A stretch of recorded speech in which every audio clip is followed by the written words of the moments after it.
Yeah, I don't know where they get off calling a thing by the name of another fruit or vegetable. That's like unnecessarily confusing. It's bound to be confusing if you call your tomato blueberry or Right, whatever. yeah. Then everyone has to call it blueberry tomato. Right. Maybe there's a blueberry variety called tomato or something like. It never goes that way, though. What do you mean? I think that you're always naming a thing after either a sweeter fruit or meat. Lucy's new name is Possum. Yeah. Do you agree to that? It's CD business. It's CD business. All right, so it's Sunday, April 22nd. I guess this is our second season of this. We're in Durham, North Carolina. The last frost of the season occurred earlier this week. It was like Monday or Tuesday, and now it's Sunday. So it's the moment to begin again, to begin anew. Yeah, that seems fitting. Is that the correct Yeah, I framing think for that's this? right. Yeah. Season 2. Season back. 2. You've just made a delicious meal for us, full of things that are already happening in the garden while I fucked around with microphones. I was very stressed out and everything was going wrong, and then you just presented us with an extremely gourmet, delicious meal. If we had an Instagram, I would post a picture of this meal. Do you want to describe what it was? Maybe we should get an Instagram. Well, we have a Twitter that... Oh, well. All right, that's fine. It's better. Describe this meal. Okay, it was, there's a local pasta company, and we got their lemon ricotta ravioli. And then yesterday I had made a vodka cream sauce, like a tomato cream sauce. So we had that, and then on the side we had some just gently sautéed greens from the garden, which were kale, arugula, beet tops, like just the thinnings from very young beet sprouts, and mint. And I also tried some fava bean trimmings because I heard that they were very good, but I didn't find them to be very interesting. I just realized that I was supposed to look up my snip before we had that meal. I left them out of yours. Oh, did you? Yes. Oh, God damn it. You're really good. So sometimes people die if they eat fava beans. So yeah, apparently there's a pretty common genetic condition that causes people to have a very serious reaction to fava beans. And it's sex-linked, so it's more likely that a man would have it than that a woman would have it, and it's relatively widely distributed. So I figured if you've never had... I've never eaten fava beans, and you, in the height of responsibility, asked me if I'd ever eaten fava beans, and I said no. And then you texted me the snip to look for, because we had our genomes done, right? We did 23andMe and then uploaded them to another service to get all the information about our sort of genetic makeup. And you sent me the information I would have needed to look up to see if I would die from eating these fava beans tonight. But instead of looking it up, I didn't. And then I ate the food thinking that fava beans were in it. And then you have informed me that you left them out of mine. So you did everything right and I did everything wrong. Anyway, we're pushing through season 2 of CD Business.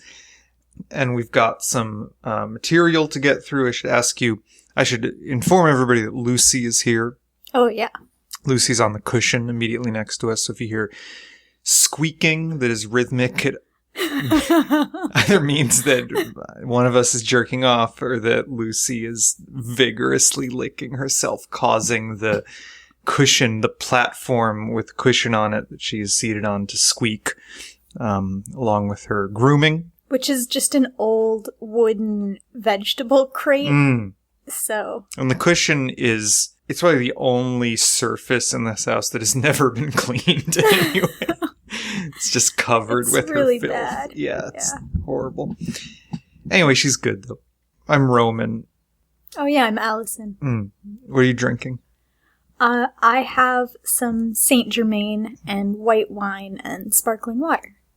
It's better than me, which is also what I often drank last season, which is to say whiskey in a cup. I've been really eager to read some of this catalog. Okay, so as soon as I got it, I was really pleased about it, and so I actually I've been holding back. Yeah, I mean, there was a moment when you got this catalog where you were going to begin to tell me about it, and I was like, no, you have to save this. And I didn't see the catalog until now, and now I am looking at the cover of it for the very first time. It's a Gurney's catalog, and we've described in some detail the covers of some of these other catalogs. They're, to varying degrees, beautiful or sort of pastoral or lush with beauty by one standard or another. And do you want to describe the cover of this catalog? Well, I guess this is probably, what size font would you say this is? Over 100 point 130 point font. It says 50% off.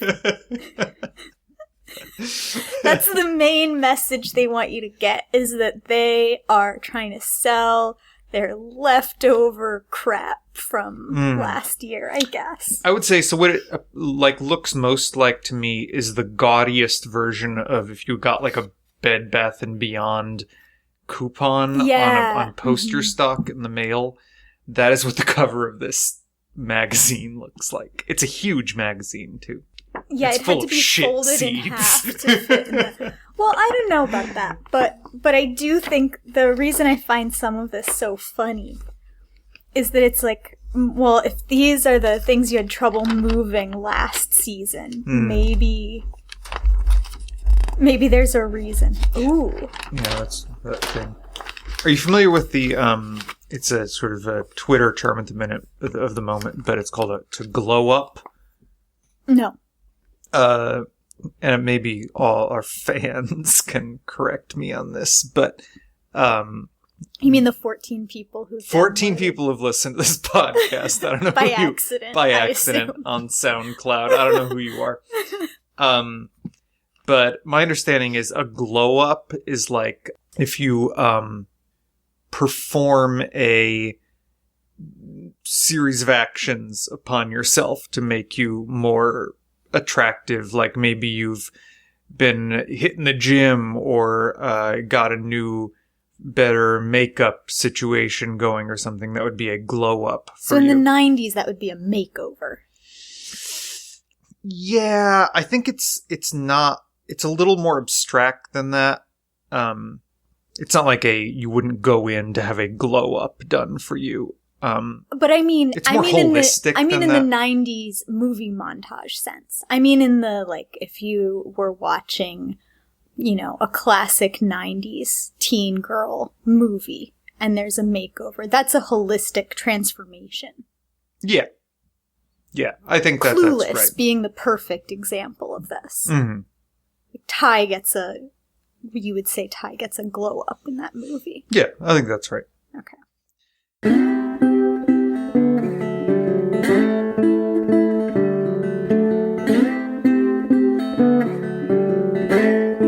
All right, I stopped this recording for a second to check something because I'm incompetent at my only responsibility. But in the interim, I've looked up glow up on Urban Dictionary, and to go from the bottom to the top to the point of disbelief in an incredible transformation. The context: wow, she really did glow up from ugly duckling to gorgeous swan. Y'all, did you see those celeb glow ups? That type of change is called money, not puberty. Looks like I gotta hit the gym. Yeah, okay, I think I was basically speaking correctly about that. Anyway, you're indicating that they are attempting to give these seeds a glow up for the new season. Sure. Yeah, I think that's fair. Do we have a Gurney's from last season? Oh, good question. That would be a good thing to grab if we could compare the copy from the previous season for the same seed. Yeah. You see if they really sexed it up for this new. I mean, you could grab that stack of catalogs. See. I mean, the problem is once you have signed up for a couple of catalogs, you start getting all sorts of other... I don't recall ever signing up for this strictly medicinal seed catalog is. Yeah, it's really nice. So we're looking for Gurney's. I doubt that I signed up for Gurney's, so this could be the first one I've gotten. Oh my god. 100% more corn. Oh man, there's some fucking good catalogs to get through in this. Alright. Yeah, I don't think there's any Gurney's, but I think we should try to find Gurney's copy for these particular seeds from last season. I mean, I'm not sure they would have changed the copy. Why would you pay a copywriter twice? Well, if it wasn't selling well enough, you want to shove up your bustier. Alright, well... Alright, well, hit me with a couple. Alright, the first thing I really want to talk about is Eureka dent corn. And I'm really excited about this because the picture clearly illustrates that you need a ladder to be able to harvest this corn. So the picture they've chosen is of a woman standing on maybe a 6-foot ladder. Really one-upping burpees. And she's reaching with her hand, but actually her hand is still maybe 3 feet short of the top of the corn plant. Yeah, I mean, whether it's height or inability to fit it in a container, they really like to showcase when vegetables are so big as to be inconvenient. Yeah. So here's the description. Eureka grows up to 18 feet tall. Vigorous and heat tolerant, Eureka produces 10 to 11 inch ears of white corn on stalks that grow up to 18 feet tall. Wow. Use as roasting ears or let dry and make white cornmeal or flour. This variety can be sown earlier than hybrids and is particularly well adapted to the South. Approximately 250 seeds per packet, 120 days. So, I mean, they're telling you pretty clearly what this corn is good for, which is being 18 feet tall. I mean, interestingly, I just want to say that to call back to the Burpee's Jaws sweet corn, which I've taken back out of last season Burpee's catalog. They claim that their corn is 12 inches long compared to these. Folks say theirs is 10 to 11 inches long. 10 to 11. 10 to 11. So not quite as big as Burpee's corn, but taller, presumably. Yeah, and now that I think about it, there is one obvious application for 18-foot tall corn. A maze which is that making you murder someone in. Yeah, which is making a corn maze. Yeah, that's good. I mean, you want to be able to throw some bodies in there without the... you want even the tallest person you've entrapped to not be able to find their way out. Yeah, I mean, I suppose that would be the right thing for a Stephen King movie. Is to have your corn be 18 feet tall instead of regular. Well, anyway, that corn is half price, or it was. Actually, I believe it's now past the date that they were offering this 50% off. So does it go back to... There's no way it goes back to the thing is, they might be selling seeds that are packaged for this year, and they were trying to sell off the remainder seeds that were packaged for the previous growing season. What do you suppose happens to those old seeds if they don't sell? I mean, sometimes you'll see them for 5 or 10 cents a packet, and usually they're fine. Do you think any of them throw them in a garbage can? Yes, I do. Where there's a plastic bag in it, and with other things like KFC wrappers and styrofoam and shit, and they put those seeds in the plastic bag, tie it off, and then put it in a landfill for 5,000 years? I do think they probably do that. Yeah. I mean, why wouldn't they? Fair point. Okay, so you got murder corn. Well, then there's another corn on this page that I think is noteworthy. And it's noteworthy. This one is being sold on Taste. It's called Mauvelous Hybrid. Like marvelous, but made exotic? So, like marvelous. No, it's mauve, as in the color mauve. Oh. Mauve. Okay. Mauveless. I suppose they are So going it's for the without marvelous. mauve. Right, yeah. So one thing that you can know about this corn is that it's not mauve. Right. Like most corns. And it says, best tasting popcorn you'll ever try. Oh. Kiss bland popcorn goodbye with this gourmet popping corn. Attractive mauve-colored kernels with an impressive nutty flavor and tender crisp texture are unsurpassed by any other popcorn on the market today. Sturdy plants bear 1 to 3 large 8-inch ears, each ensuring plenty of corn. All right, so I think we're both thinking that mauve-less implies it's not mauve, but it turns out it is. I think if they had made it, if they'd called it Mauvelous, Yeah. right? But it's Right. Mauveless. They didn't spell Spell it like the end of marvelous. marvelous, yeah. So I'm not sure what they're going for. Well, Marvelous. It's bad copy. We can put it in the bad copy I category. agree. Someone made a bad call, but this isn't even bad copy. It's not like the copywriter decided what to name this Sure. varietal. Well, the copywriter could have de-emphasized the fact that it is mauve. It's a pretty confusing choice, because you definitely could have gone with the spelling that would have suggested marvelous instead of without mauve. Bad corn. Most of the worst things we've encountered have been corn-based. I mean, I think there's a lot of humor in corn. Yeah. Well, here's a green bean, called the Hulk bush bean. Oh, man. And the tagline is, Monster Bean Discovered. Does it say by whom? It does not. Is it like the bean is Frankenstein and not the discoverer? Is it that sort of situation? What's it called? The Hulk bush bean. Okay.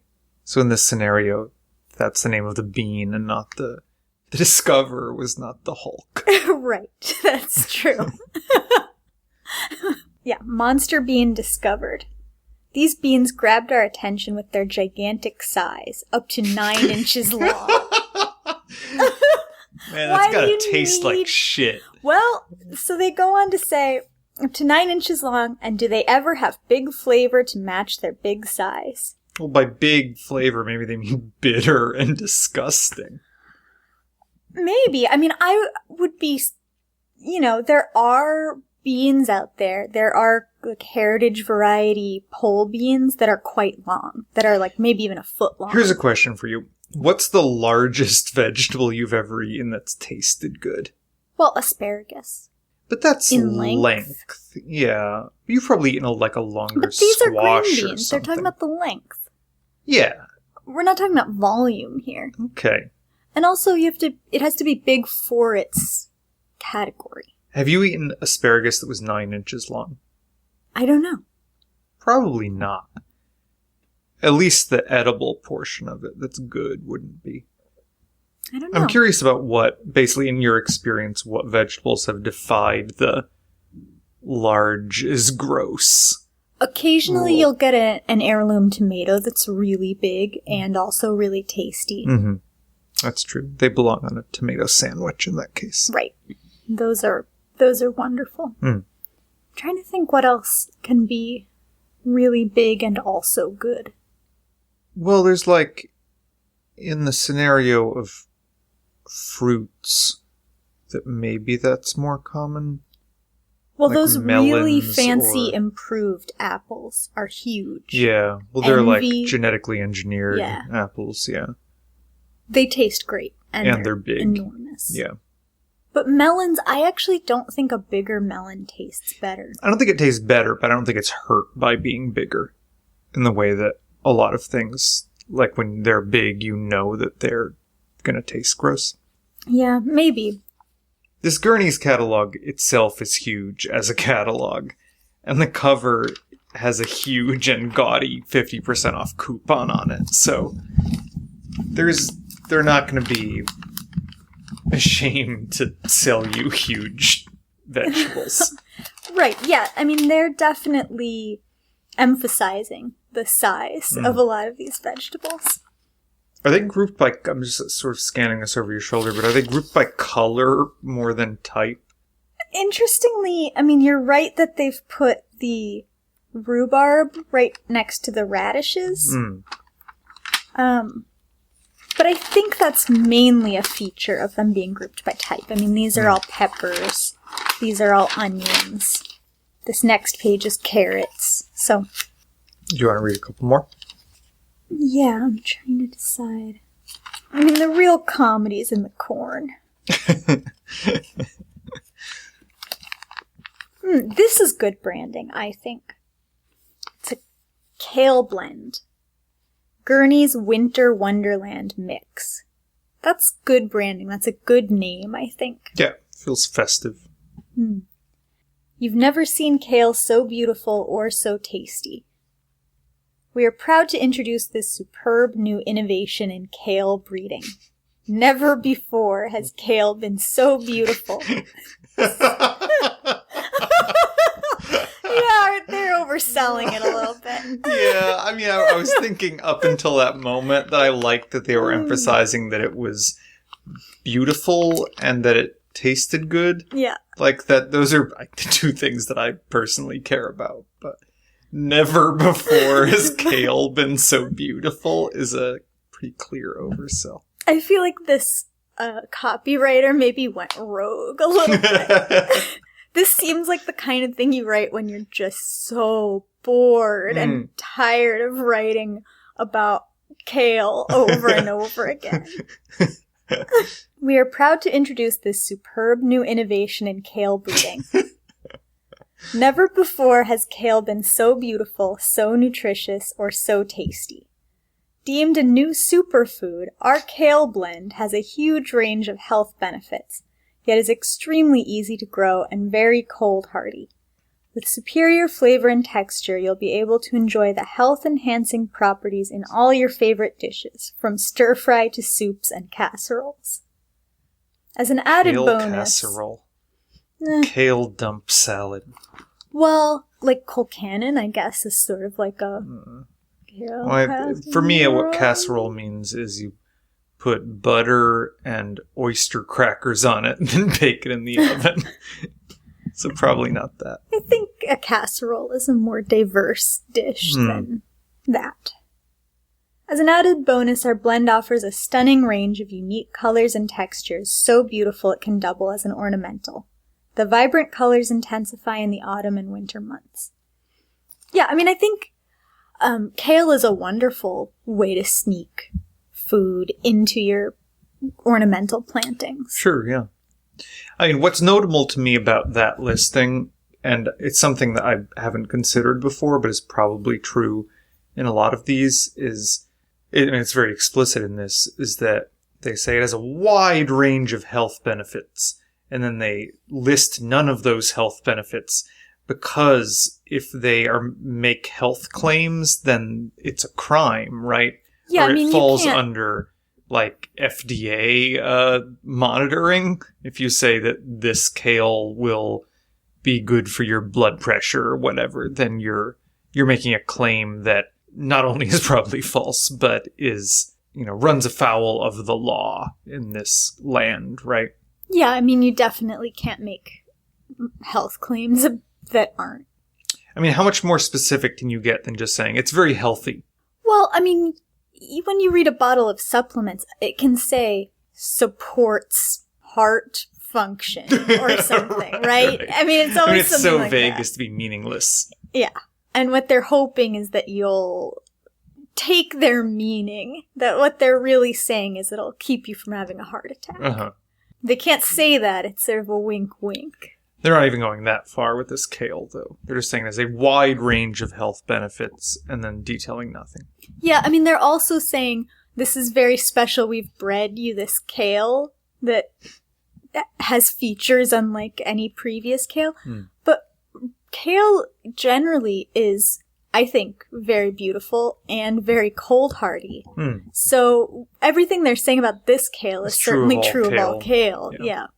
And that's going to be the case with a lot of seed descriptions, but I still find it, like, why would you claim to have enacted a special breeding program? Right. With the result that it's just like every other kale. Lucy's become activated. If you hear it squeaking, or she was moaning a few minutes ago, and she began picking her nose with this stack of seed catalogs that we had, and then she jumped on both of us and now has returned to her cushion. I think she has a pollen allergy. It's possible. We both had allergic responses over the last few days. It's that there's those few weeks in North Carolina where the yellow pollen covers all surfaces, and I went and cut the lawn in our extremely I don't know how to describe the manner in which I cut our lawn. It's not how anyone else does it. Our lawnmower broke a couple years ago, and since then I've been cutting our lawn, which is contractually mandated by our rental agreement. I want to let all of our listeners know that we would, number one, not have a lawn were we not renting and were it not required of us. And number two, wouldn't cut it, even if we did. Oh, yeah. But our lawnmower... Burning gas to mow insane. a lawn? That's for suckers. It's for suckers. Our lawnmower broke, so we have this electric, weed clipper. What is it called? It's a weed whacker. Weed whacker. It's a string trimmer. String trimmer. Would be the general. Right. That normally you would do, weeds or edging with, that I cut our entire substantial lawn with. It takes hours to do. And it's painstaking. We do have that push mower. It's not sharp enough. It doesn't work. We should mats sharpen it. things down. Yeah, we should sharpen it. I mean, either of those things takes 10 times as long as a gas lawnmower. I mean, the bigger problem with the gas lawnmower here is that there are a bunch of very large metal objects embedded in the yard. I mean, that's how reasons, it broke initially, I think. Yeah. So even if we repaired it or replaced it, we would just break the next one on the same giant hunks of That's true. metal that we cannot remove from the yard. Yeah, the weed whacker is extremely unpleasant to use for long periods of time. I have a series of blisters on my hands from doing it. But we do need it to cut we have one of those crevasses on the edge of our lawn. A drainage ditch. A moat. It doesn't do a very good job draining anything, but we're obliged to cut it. It's right against the road. We live on this dangerous corner where cars sometimes careen off the road into our front lawn or into the moat or into our mailbox, which is adjacent to the moat. This has happened a number of times to calamitous effect. And before we moved here, my understanding is 7 or 8 total times the mailbox has been struck. Anyway, I'm resistant to mowing or trimming the area right next to the road because it's on a dangerous turn. And then I didn't do it for a long time last summer, and we received a notice from the city posted on our lawn, staked, hammered into our lawn on a stake, that we were a public nuisance for not trimming that stuff. It's a prized possession now. For me, anyway. The cat threw up on it, though. Yeah, but the cat's thrown up on you, and I still love you. Yeah, but it's made of paper. Well, and we still have it. You're made of flesh. Anyway, this is the way that we have to cut our lawn now with this I run a big extension cord, and having cut the lawn that way yesterday, it doesn't just cut the grass, but it really grinds it up in a way that aerates it, and then we inhale it all and are made sick by it. It's our current status. Do you want to read some more Gurneys? I mean, there's some good taglines. I don't know that the copy on this is worth reading, but there's a spinach called Gurney's Goliath. They're really branding themselves onto it. Leaves so big, 1 or 2 make a salad. That's not good. It's not good. Wait, can I see the picture of that? Yeah. It's the salad made out of one There's leaf. nothing Is a for really scale. fun idea. There's nothing for scale, though. Oh man, I will say that the Gurney's Winter Wonderland mix, now that I'm looking at these pictures, the one that tells us we've never seen kale so beautiful or so tasty, actually does look beautiful. Oh yeah, it's gorgeous curly kale. Yeah, I really like the way it looks. What's the one where just Gurney's Goliath? Yeah, they're stupidly big. It has a testimony next to it. I don't know. Okay, so you can see, it says see more reviews at gurneys.com. It's unclear if you can leave your own review there, which makes me think maybe they're not real. But we should check on that. Anyway, this review that they leave next to Gurney's Goliath says, amazing! Exclamation point. It's in quotes. 5 stars. And it looks like you give it a number of stars, like you would on iTunes or something. This is left by Annette Sonnenberg from Bowling Green, Ohio. And she says, hands down, the best spinach I have ever eaten. Huge leaves that have a sweet, flavorful taste. Grows quickly and doesn't bolt. I will never grow another kind. I am convinced that is fake. I mean, that's a great testimonial. It's a great testimonial, but it's written like copy, actually.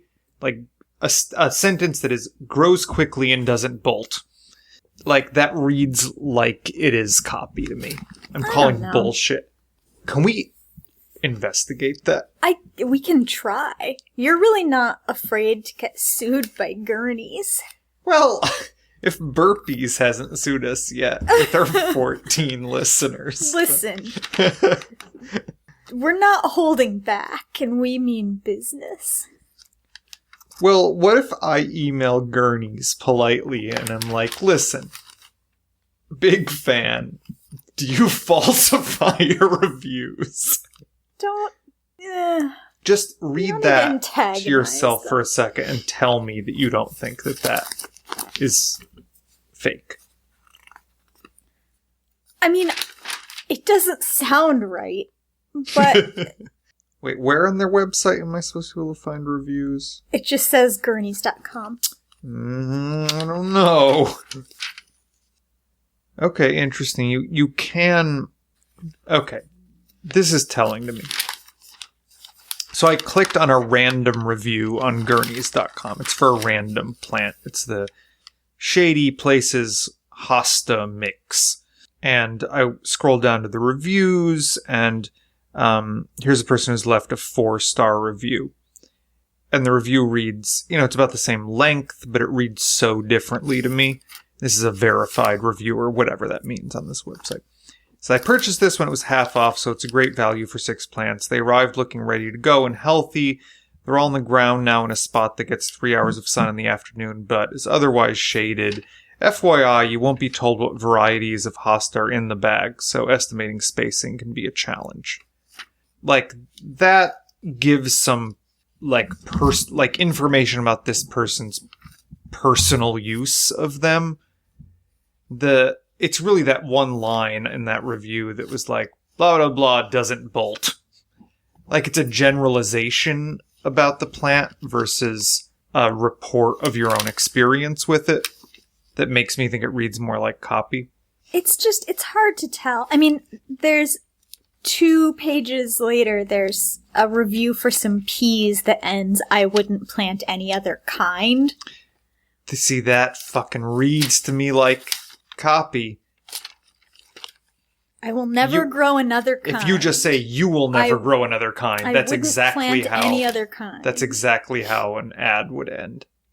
Yeah, and also, to be honest, pretty much anybody who gardens just is gonna plant some random stuff from time to time. The idea that you'll just never try another variety of something is clearly hyperbole. Look, I'm a Gurney's truther at this point, I want you to know. I'm not saying, I think people do leave real reviews on their site, it's clear to me, but I think the ones they post are fake reviews. That they put in their catalog? Yeah. Here's a 1-star rating. Oh, exciting. So they don't purge their site of bad reviews. Here's one that has a series of reviews and the average review rating is 1 star. Well, what kind of plant is this? Mixed bee balm. The claim is it brings in the hummingbirds. Bushy 28 to 40 inch tall plants are topped with 2-inch whorled blooms in pink, red, purple, or white. Attracts hummingbirds. Plant in full sun or partial shade. Blooms in midsummer. Picture on the website is very attractive, I think. A lot of information about it beyond that they give you, because it's a website well beyond what they could give you in a catalog, actually, about it. But some of the reviews are, here's a 1-star review. No pros listed. The cons listed are small in size. This person described themselves as an avid gardener and a master gardener. I guess you can click like how you would describe yourself as a good. So they've described themselves as 2, not like intrinsically contradictory things, but colloquially contradictory things. Okay, this review is titled Misleading. Like the other reviewer said, this catalog description claims there would be 3 plants. My shipment only had 1 plant and a bunch of peat moss. Very disappointed. Hopefully they will send me another shipment. Okay, mail order starts are almost always disappointing in my experience. They're always so much smaller than you think they'll be. And worse, and they die. These are both verified reviewers. I should have read the first one first, which is also 1 star. Mammon Cook from Maryland says, ordered a set of 3. Only 2 in the bag, and 1 was totally dead. Hoping the last one lives. Frowny face. 7 people said that review was helpful, so they've lost business, presumably, on that. Yeah, I mean, it's good to know. Yeah, I mean, all these reviews read so different from the ones they've elected to publish in their print catalog.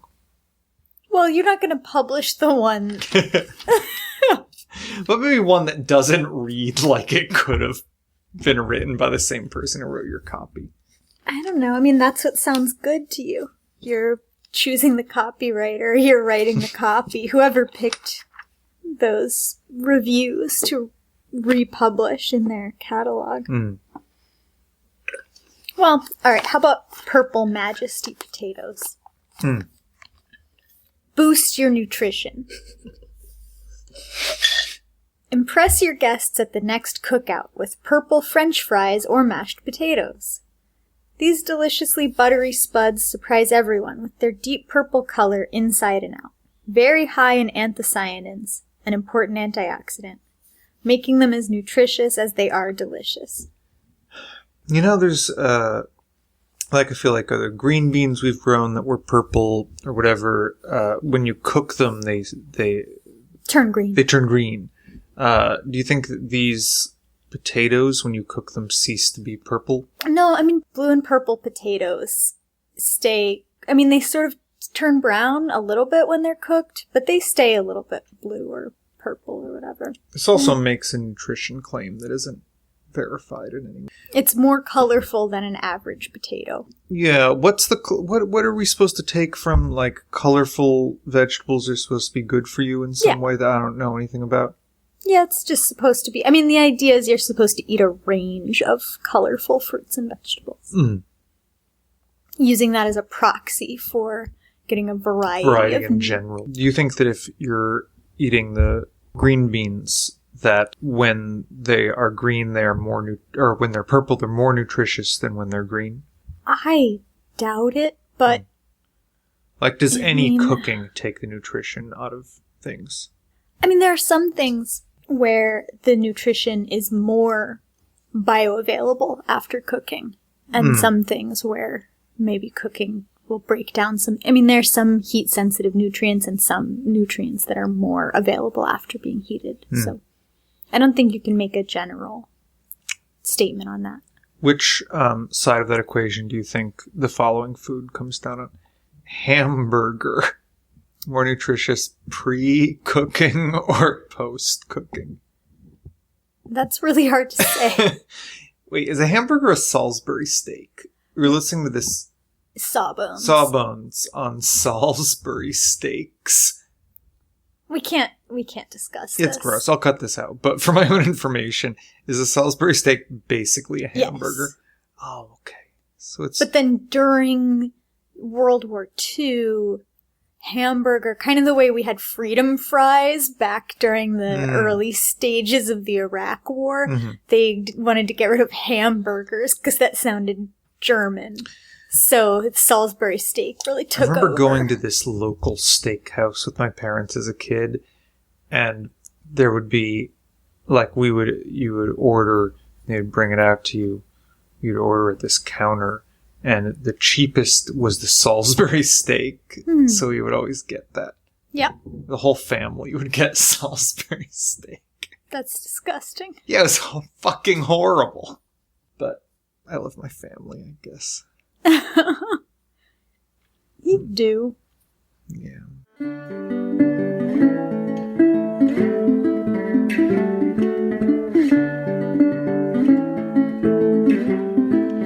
Alright, so we're filled to the brim with pizza. I'm gonna burp disgustingly a series of times on this recording. Definitely can't have that on the podcast. Should I beep out the burping as though it were my social security number or an obscenity? I think you should just cut it. We'll see. Alright, so there's a game you want to play. Tell me about it. I wanted to try a new segment where we talk about the names of seed varietals that sound like other things. What the fuck is that? So I have a list of tomato names and marijuana strain names. Okay. And I want you to guess which is which. Okay. I'm not just saying this because this is a matter of record, but I'm not a pot smoker. I'm, casually familiar with drug culture and other drugs more than the demon weed, but I'll do my best. All right. Chocolate sprinkles, chocolate chunk. Wait, so these are pairings. These are pairs. One of these is... One is a tomato and one is marijuana. All right, what are they again? Chocolate sprinkles and chocolate chunk. Chocolate chunk is weed. Chocolate sprinkles is a tomato. Yes, that's right. I thought everything, I'm thinking of chunk like a nug, I guess, in this case. That was my rationale. All right. How about this one? Gold nugget, pot of gold. I guess going by my just stated rationale, I would say that golden nugget is weed and pot of gold is a Irish tomato variety. It is, that is reversed. Gold nugget is a tomato and pot of gold is pot. Oh, yeah, obviously. Now that you mention it. Purple bumblebee and granddaddy purple. I mean, the thing is, granddaddy gives the sort of heirloom sensibility that you want. But that's true of both pot and tomatoes or basically any vegetable. All right, I'm going to go purple bumblebee is a tomato and granddaddy purple, like OG purple, is weed. Yeah, that's right. Okay. Black cherry soda and chocolate cherry. Black cherry soda and chocolate cherry. Oh, man. I'm going to go chocolate cherry is tomato. And what is it? Cherry Coke? Black cherry soda is weed? Yeah, that's right. Okay. My rationale is that things that are like candy maybe are marijuana. But I guess we'll see. Yeah. Okay, how about mountain magic or Mount Hood magic? Well, there's no way to know this. Mount Hood magic is tomato. Mountain magic is pop. That is wrong. Mountain magic is the tomato, and Mount Hood magic is the weed. Oh, okay. I guess maybe that makes sense. Probably around Mount Hood, they're not going to be growing tomatoes. Well, Portland has tomatoes, too. Berkeley tie-dye or tie-dye?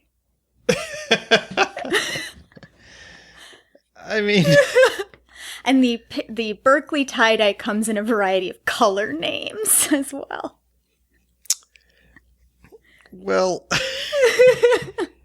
ones that are geographically locked, especially to Berkeley, I'm going to have to go with weed, and regular tie-dye is a tomato. Incorrect. Berkeley tie-dye is a tomato. Well, there's pink Berkeley tie-dye, green Berkeley tie-dye tomatoes. Are they only grown in Berkeley? I doubt it. That's ridiculous. All right. How about this? Candyland Red and Pink Candy.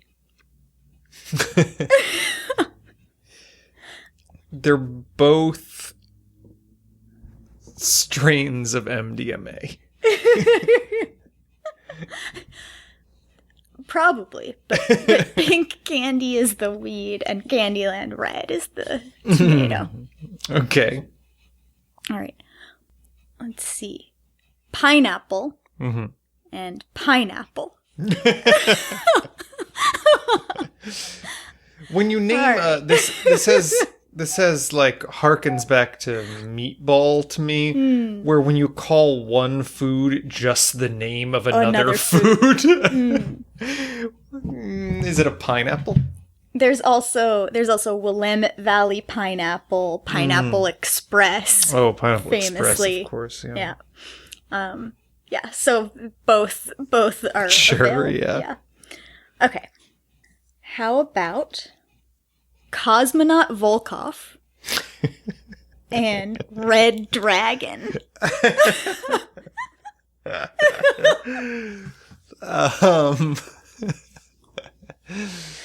Well, generally weed isn't red and tomatoes are red. And I don't know if tomatoes have been grown in space. Maybe they have been.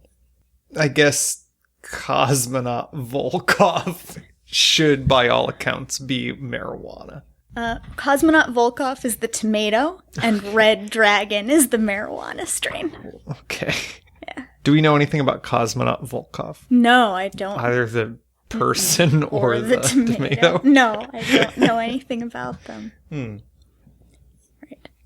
Atomic Grape and Atomic Northern Lights. Atomic Grape sounds like a flavor of what are those juices we were talking about recently that come in the little those aren't plastic atomic flavored. chubbies? The Huggies? Huggles? Huggies? Yeah. The high fructose corn syrup that they give to children to poison them. Huggles? Hugs? With a Z, presumably. I think it's just Hugs Fruit Barrels or something. Anyway, one of those flavors of those is purple. So Atomic Purple and what? Atomic Grape and Atomic Northern Lights. Gosh, like my belief that all things purple are marijuana-oriented would lead me to believe that Atomic Purple is marijuana and Atomic Northern Lights is a tomato. It's Atomic Grape that is the tomato. I keep saying that, yeah. Yeah, Okay. Atomic Grape is the tomato. Oh, Atomic so I was Northern wrong in Light. that Yeah, case, you were yeah. wrong. Is the weed. How about this? How about... If it was just perp, then I would be able to assume weed fairly safely, I think. Well, maybe. All right, how about this? Nebula and Dark Galaxy. Should have paired those with Cosmonaut. Well, I wanted to pair them with Volkov. each other. All right, one more time. Nebula and Dark Galaxy. Gosh, those are both great names. They are, aren't they? They're both great names for weed. I don't know about tomatoes. Dark Galaxy. Have you been keeping track of my score? No, not at all. Dark Galaxy is a tomato and Nebula is weed. Yeah, right on. Wow. All right. Dream Queen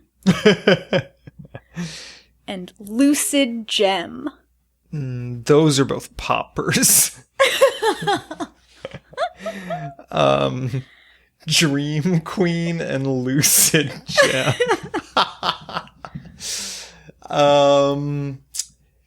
Lucid Gem is pot. Dream Queen is tomato. Just the reverse. Really? Yeah. Really? Lucid Gem tomato. is a tomato? Yeah. God. All right, how about this? Emerald Apple Yeah. and Lemon Drop. Emerald Apple's a tomato, lemon drop is pot. Yeah, Lemon Drop is pot. Green Doctors.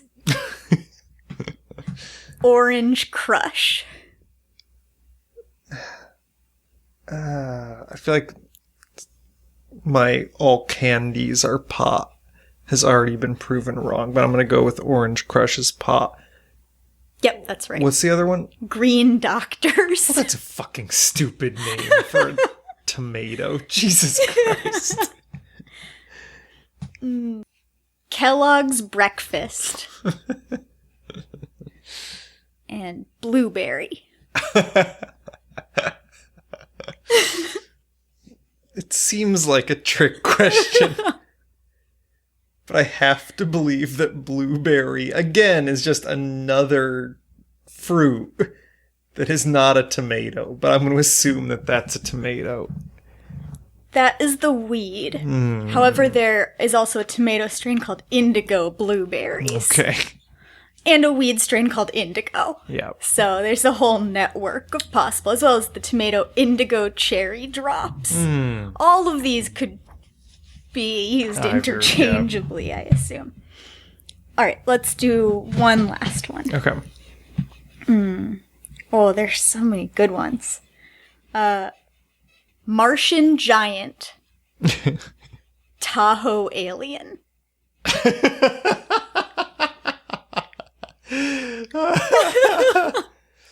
Well, one of them is in space, and the other one is in Tahoe.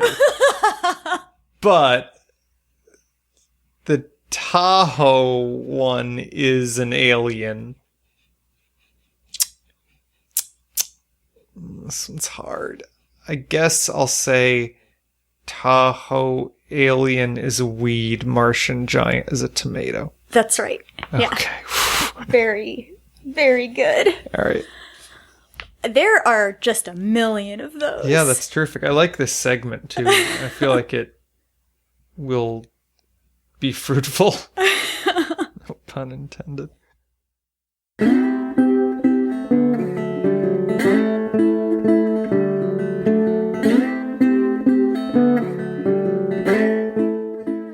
So this is the John Scheepers Kitchen Garden Seeds catalog. And this looks really wonderful to me. So it's illustrated with beautiful drawings of the vegetables instead of photos. It's clearly lovingly done. They're lovingly drawn. Which you indicated off mic a moment ago is like a far more expensive choice. Yeah, that's an expensive choice to Like, hire an artist to yeah. do this. I work in this instrument museum at Duke where the donor painstakingly painted these illustrations of all the instruments that he owns too. Mm-hmm. There are just dozens of really anatomical portraits of all the instruments. I would agree. It seems very lovingly done. For me, he could have just taken pictures. I mean, he's a doctor. Could have just taken pictures, but he chose to spend his time. You can't have a burp on mic. You can have a burp. No way. Can I clip my toenails on my... No. Anyway, I really love this catalog. I think it looks pretty, and then the copy is pretty snappy. Mm. So they have at the beginning of each section, so they'll have peas and pea pods, Brussels sprouts. At the beginning of each section, they have a little general description of the type. Like, how does one grow peas? Mm. When should peas be harvested? Rather than repeat that information for multiple varieties. And then they have information that I think is really relevant in their descriptions. Golden India edible pea pod. This rare, beautiful Indian heirloom has flat, sweet, crunchy, lemon yellow pods that emerge from two-tone purple flowers on 6-foot vines. Structural support is a must. Best picked regularly when small and slim. It's delicious raw or barely cooked in stir-fries. That's the kind of information a person who's actually familiar with this plant would put into its description. Mm-hmm. Not 1 or 2 leaves make a salad or whatever. There's like a directionality to it where it's like, this vegetable happens after this long from this kind of flower, which comes from this kind of vine. It's like to me, it told a story through the direction of its flowering. This is what you can expect if you grow this crop, is really useful information. Yeah, for sure. Let's focus on peas. All right. Let's focus on peas today. Okay. So these are both peas out of the John Scheepers Kitchen Garden Seeds catalog. Opal Creek Yellow Snap Pea. New. A beautiful snap pea bred in the Pacific Northwest. Opal Creek bears white flowers followed by slender, sweet, pale yellow pods on vines up to 6 feet tall. While this femme fatale of snap peas is tolerant of warm weather, cool weather preserves its sunny color. Yeah, I think that's really nice. Yeah, I mean, you can... You sort of buy yourself one use of something like femme fatale, right, if the rest of it is... useful. Yeah, is by the book. It's useful and it's loving. Like, clearly this catalog is put together by someone who really likes and cares about gardening. Pods is a really appealing word to me. Whenever I see it in anything, I just want to say. Femme fatale. Here's another one. Sugar Magnolia Purple Snap Pea. This brilliant new snap pea features purple flowers and deep bluish-purple pods that add an extra dash of flair to both the veggie garden and crudité platters. Sugar Magnolia's pods are sweetest when picked before they fatten to their maximum size. The clingy vines grow up to 7 feet tall and cleave to most any trellis. Iona Petite Pois Pea. Is that how you pronounce that? Yeah, petit pois. y'en a petite pois-pie? Uh, Y'en a. I think no. I don't know how to say it then. Iona petite pois-pie? I guess I would say Iona petit pois pie. Why not Iona? I don't know. Iona petit pois-pie. I don't think you need to put that accent on P. I don't know how to say this. Iona petit pois-pie? Iona petit pois-pie. See, I don't know. I just imagine it being inflected differently. Why don't you say it? Iona petit pois pie. Iona petit pois-pie. Seems right. I don't know. The authentic petit pois. This improved French gem is the top pick of gourmet French chefs, bestowing clusters of 3 to 4 inches long pods on high-yielding 2-foot vines that require structural support. Its coveted peas are half the size of regular shelling peas, yet twice as delicious, with a delicate texture and sweet, buttery flavor. Yeah, it's either half the fucking size and twice as delicious. That's the ratio you expect. They're smaller, they're better. Doesn't that sound good? Yeah. Well, French chefs know their shit. They'd probably know how to pronounce this, too. Iona petit pois-pie. Iona petit pois-pie. I think you're overdoing it on the first and underdoing it on the second. Iona petit pois-pie. Iona petit pois-pie. I think you only want to put a French accent on petit pois, not on... On P or Iona. That's what I think. Iona... Okay. Iona petit pois-pie. Yeah. You're pronouncing petit pois. Pom pom pom. Petit pois. That's how you I think that's maybe how I was taught in French class in high school. Yeah, it could which be is really not right. to say that that's right, but... Iona petit pois-pie. Iona petit pois-pie. Anyway, they sound good. Half the size, twice as delicious. That's the kind of thing that... how I'd describe you. Allison's pretty small. I'm pretty average sized. I'm not that small. I'm very slightly smaller than average. But I might also be very slightly smaller than average then. Petit pois. But I feel like our culture exaggerates how big people are. Well, alright, let's not get into this. I'm just saying. If the average woman in the United States is 5 feet 4 inches tall, I'm not that... 5'2"? Yeah. Yeah. You're fine. Are you meaty, though? Ugh. Yeah, that's another sin that Gurney's commits. They've got... Of course they do. Actually, I should have read this one, too, from Gurney's. Back to Gurney's. Gurney's Giant 2 Hybrid Pepper. That already sounds horrible. Here's what they have to say about it. Huge! The ultimate stuffer!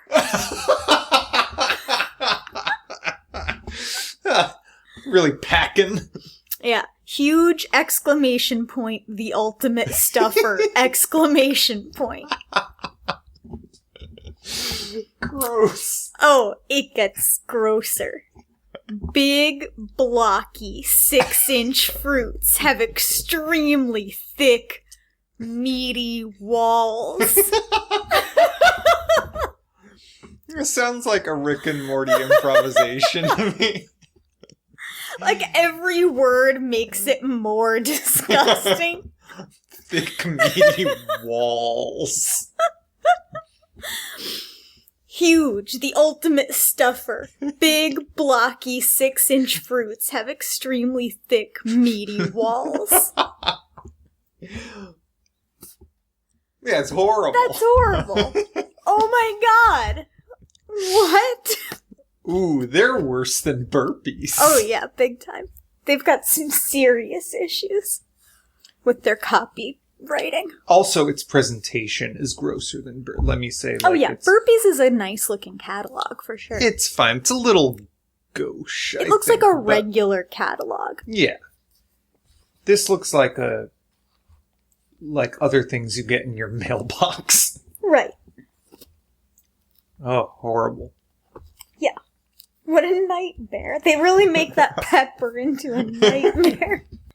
Well, let's read a couple of Brussels sprouts, too, since we're on that page. Diablo Brussels sprouts. This devilishly delicious brassica is the best green disease-resistant variety.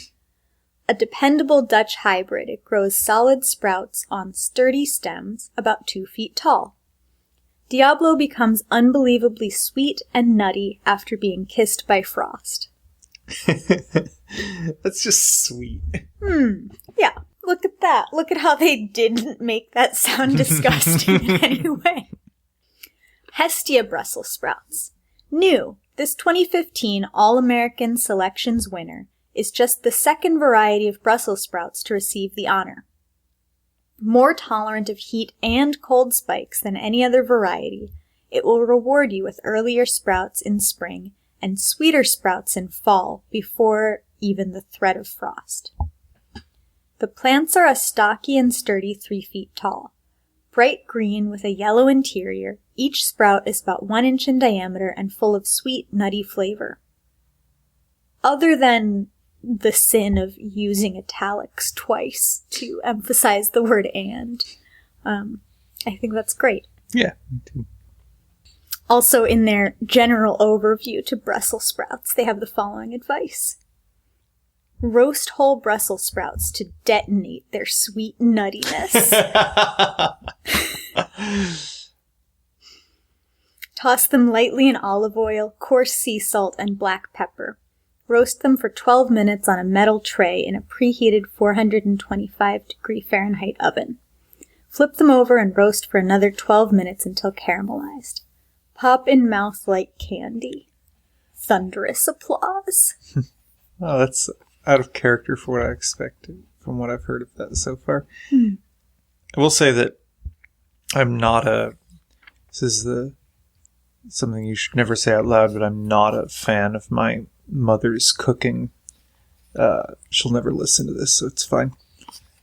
But I will say that she prepares Brussels sprouts just like that. And they're delicious. Yeah, I mean, that's the way to... That is the way to do it, yeah. It's foolproof. It's like maybe the thing she makes that I like most. Yeah, I remember when she visited, and I believe she was distressed by how she perceived our asparagus to be undercooked. Growing up, I thought I didn't like asparagus because she would, boil it until it was horrible. It was really my growing up, I thought it was my least favorite food. And it turns out I actively like it. My family grew asparagus when I was little. And at some point, I guess the patch had become less productive. I know you have to replace it at some point, though I think they're meant to keep going for a decade. I'm not really sure. But I guess my dad decided he didn't want asparagus anymore, and he dug it all up. And I remember being disappointed that we wouldn't have regular asparagus. Sure. So, what's in the garden right now? Well, mostly greens. We had some greens that were able to overwinter. So we've got quite a bit of... By volume, it's 80% cilantro. There are enormous cilantro bushes right now. There's quite a lot of second-year cilantro. Yeah. Way more cilantro than we could possibly use. We should make some cilantro pesto, actually. Yeah. I mean, we both like it more than a lot of people do, but so that's fine. But it's a huge amount. Maybe 4 bushes worth, that are each 3 to 4 feet tall. Yeah, it just sort of happened all at once, it seems like. Yeah, it really it went from normal looking to crazy in just a few days, I think. And then there's also a ton of arugula. Mm. It's just self-seeded and gone wild in big patches of We the eat garden. that, a lot of that, just basically all year round, all the time. Yeah. Arugula is great. Yeah, it's a pleasure. It tastes great. It's a survival food. It can grow under even winter conditions here. Do you have plans yet for the garden that you want to detail? Well, so we've got, this is an exciting first, which we already talked about a little bit, but this is the first time I've grown fava beans, Mm-hmm. or broad beans, which I planted Really made sure not to kill me with. a small handful of leaves. Yeah. Well, again, I don't think that would have killed you, but I've wanted to grow favas for a long time because I think that, first of all, they're very beautiful when they're growing, and I think they're very good, and they're, the best use of garden space is if you can grow something that you otherwise wouldn't be able to access. Mm-hmm. And it's not that there's no way we could get favas around here. It's true, but I haven't seen them at the farmer's market Yeah. or in the grocery store or anything like that. So. We'd have to go out of our way to find them, I think. Yeah. And, and they're good for the soil, and I was able to plant them in the fall and have them over winter. And now they're a couple feet tall, and half of them are densely covered in flowers. Mm-hmm. So I'm hoping that we'll have a nice little crop of favas. Yeah, so we're getting there with those. And then I planted a lot of peas Mm-hmm. that are just starting to come up. Any that are going to be 9 inches long. Those were green beans. Oh, yeah. 9-inch long green beans. Then we have sweet potato. We're going to do sweet potatoes and eggplants again, but in straw bales. I ditched the eggplants. I feel like the garden is actually already really filling up. So the summer seeds are going to be, we're going to grow a lot of green beans because those are pretty easy to grow in the heat. Yeah, we got a lot of those last year. Yeah. Actually, there was we ate a lot of them over the summer, but I feel like you froze a bunch and we thawed them, recently thawed them, and they were great. Yeah, we still have one more serving. I want to make it clear that you do everything, and I reap the benefits, and then don't even do microphones correctly. I'm trying to think. Oh, so yeah, sweet potatoes. We're doing sweet potatoes. We're trying sweet potatoes for the first time ever. Green beans, and what else? You were gonna do more lettuce. Yeah, but I don't think I was Excited about that. I don't know what our tomato plans are for this year. Currently, there are none. Right. So this would be about the time of the year where we got tomato starts from that sale. I don't know if that's happening. We might pick up 1 or 2 starts at the farmer's market. I think we should, of cherry tomatoes or whatever. Those are good to have. Yeah. I agree. All right, I guess it's the end of this podcast. Right now, our rate and review us on iTunes. We appreciate 5 stars. We can make some merch. I don't think anyone's actually listened to this via iTunes. There's so no far. way. It's mostly been It's stumbling impossible. on it on SoundCloud. Yeah, what do you think people are actually searching for when they accidentally find us? Porn, obviously. Hopefully this is porny enough for somebody. Oh, Some okra. fucking weirdo. Okra. Oh, we yeah, did okra last summer, and but we let them get too big, and they were nasty. A lot of the pods were too big by the time we saw that. They seemed to just grow overnight. It seemed like they would go from being tiny to huge. I tried to pickle some of them, and then when I tried to eat them, they were too old. They're too old, yeah. But the plants are gorgeous, and the few that we got that were still small enough were good. Yeah. So we're going to give that another try, which I'm excited about. We're going to get that breed that's small and tender. Yeah. Yeah. Good. I look forward to that. Or the one that claims for the pods to be tender even until they get large. Right. We'll see how that... Okra's very controversial around here. A lot of people think it's nasty. A lot of people dislike okra. And my introduction to it down here was fried, like breaded and fried okra is a thing around here. And okra, I could tell that if those pickled okra weren't so big and tough last year, they would have been good. Like, I would pickle more this year to sort of have a gherkin situation. But yeah. What kind of merch should we have? Maybe like a pitchfork. I was gonna say a big corn-shaped dildo. But it's really, what's good about it is that it's big. All right. Yeah, I mean, all of the sizes are very, all of the suggested sizes are very... I mean, we know that if we were growing eggplants, those are dick-like. We know from the emoji. Yeah. I mean, the emoji is more like a dick than most I listened to a eggplants great really podcast. are. Shout out to Gear Switch, the podcast I listened to about wrestling gear, what people, wrestling clothing that people, professional wrestlers, what they wear into the ring. And they do a lot of bits on the merch that wrestlers sell. And they did a whole episode about, because, wrestlers mostly sell t-shirts with various designs on them. They did a whole episode about, broadening the idea of what they could sell as merch. So, like, particular wrestlers with their perfumes, or wrestlers with makeup that looks like the kind of makeup that they use when they're in the ring, or hair product if they have really interesting hair or something. That's why I think a corn dildo is the way to go first. Well, if we become a professional wrestling tag team... That'd be great. Then... That's my dream, but I don't talk about a it very vegetable-themed pro wrestling tag team, then definitely corn dildos. All right, corn dildos. Sign off. Bye. Bye. It's city business. It's city business.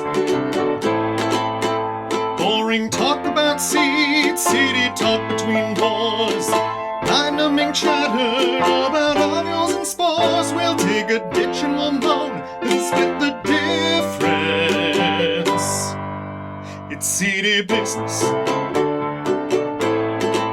It's city